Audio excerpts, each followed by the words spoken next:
एक बहुत बड़ी खबर आई कि राघव चड्ढा ने आम आदमी पार्टी छोड़ दी है और भारतीय जनता पार्टी का दामन थाम लिया है।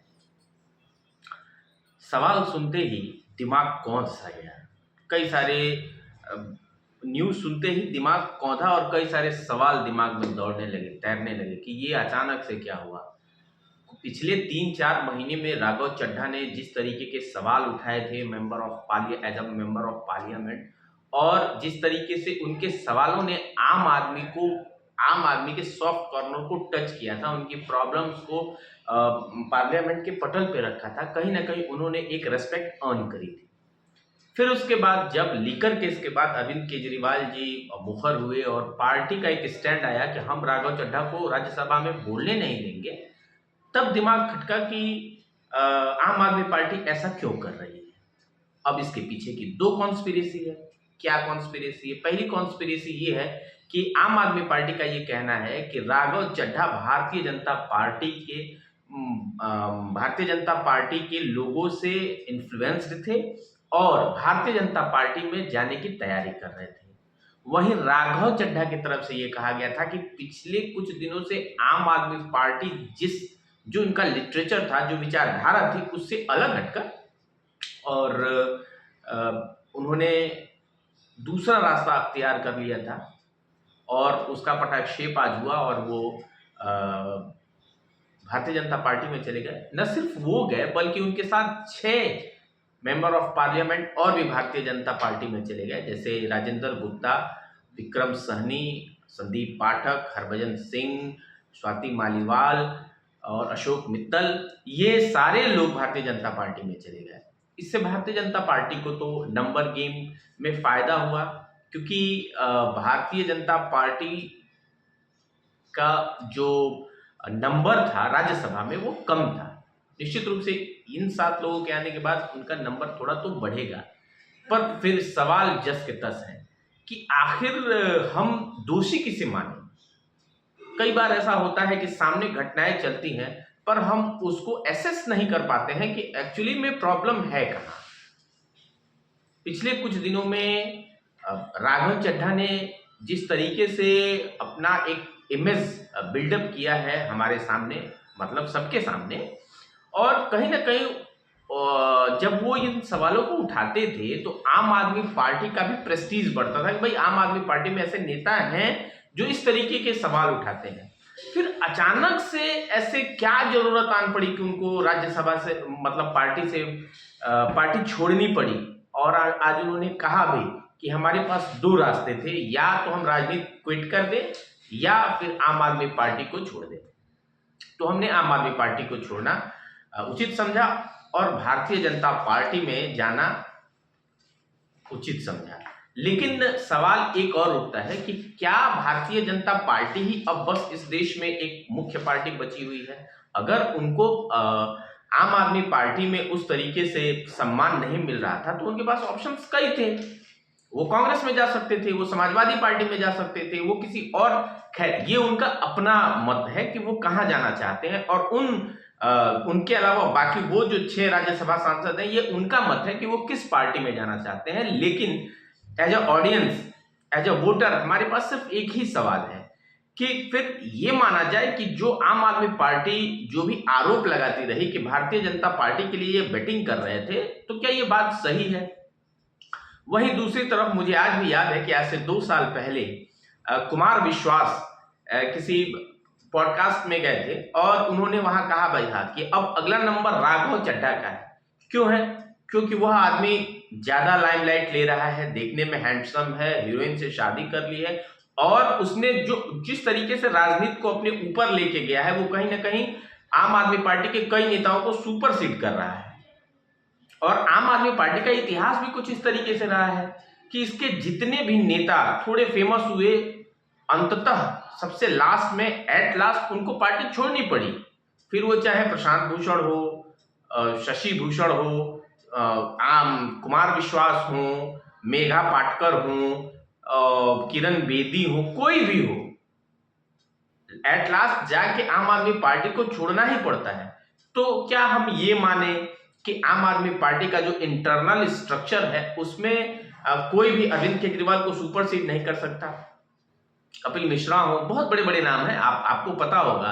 ये इतने बड़े नाम हैं कि ये जब आम आदमी पार्टी के फाउंडिंग मेंबर्स हैं, जब आम आदमी पार्टी नहीं बनी थी और जब इंडिया अगेंस्ट करप्शन का मूवमेंट हो रहा था, उस समय ये जो है उस मूवमेंट का हिस्सा थे, कोर टीम का हिस्सा थे, और बाद में उनको पार्टी से बाहर कर दिया गया।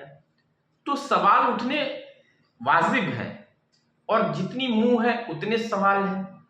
मैंने दोनों बातें आपके सामने रखी। मुझे यह कतई भी पता नहीं है कि मतलब इसके पीछे की मुख्य वजह क्या है, कि उनका भारतीय जनता पार्टी में जाना, क्या अरविंद केजरीवाल ने जो आरोप लगाए वो सही है, या फिर अरविंद केजरीवाल पे जो आरोप लगते रहे हैं कि भाई जो भी उनसे ज्यादा फेमस होने लगता है, जो भी उनसे ज्यादा लाइमलाइट लेने लगता है, एट लास्ट उसको पार्टी छोड़नी पड़ती है। उस तरीके का एक एनवायरमेंट तैयार कर दिया जाता है। आपने आतिशी को देखा होगा, एक आतिशी का एग्जाम्पल बहुत आज यहां देना जरूरी है, क्योंकि बीच में आतिशी लाइमलाइट ले रही थी, मुख्यमंत्री बन गई, फिर उसके बाद एक महिला होने के नाते उनके ऊपर काफी लाइमलाइट आने लगी। अभी आजकल आप देख रहे होंगे कि वापस से आतिशी जो है वह बैकफुट पे चली गई हैं और अरविंद केजरीवाल वापस से फ्रंट फुट पे आ गए हैं।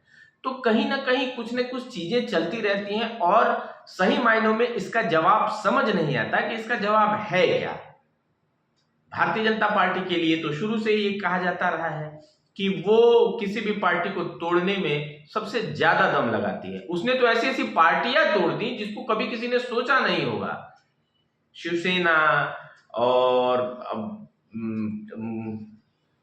शरद पवार की पार्टी, राकपा, और बहुत सारी पार्टियां हैं जिसको तोड़ के अब जो लोग ये कह रहे हैं कि बिहार में जेडीयू जो है वो टूट की कगार पे है, तो वो तो गौरतलब बात है, वो बाद में देखेंगे कि क्या वो पार्टी तोड़ेंगे नहीं तोड़ेंगे।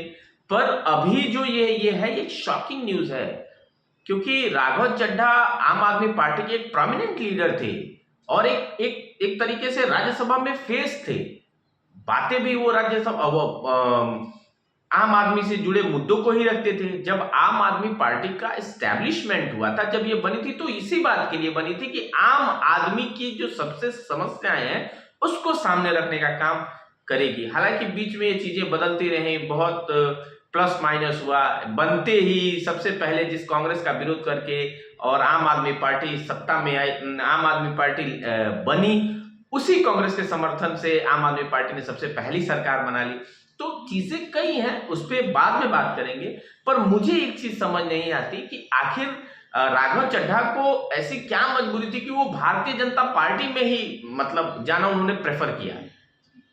हो सकता है कि आपको मेरे से ज्यादा इस बारे में पता हो, या फिर आप क्या सोचते हैं, आपके दिमाग में क्या चलता है जब ये सारी चीजें आप सोचते हैं। तो आम आदमी पार्टी को लेकर आप क्या सोचते हैं, क्योंकि आम आदमी पार्टी का जो रंग रूप है वो लगातार पल में तोला पल में माशा वो बदलता रहता है।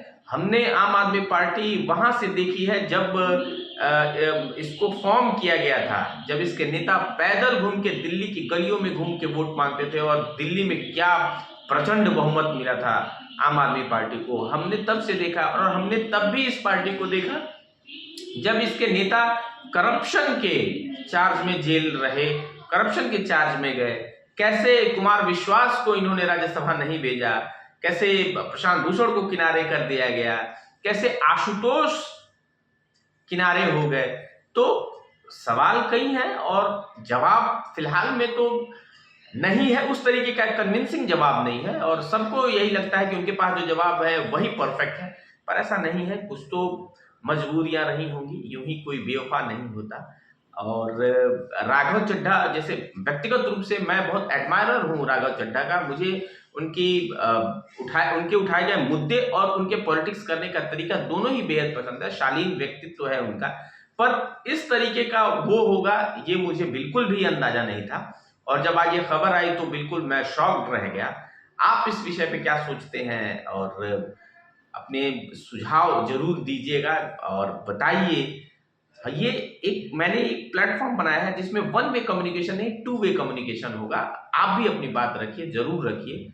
और आप क्या सोचते हैं, ये हिंदुस्तान की राजनीति है और ये इतनी गहरी है कि इसको छिछले स्तर पे नहीं समझा जा सकता।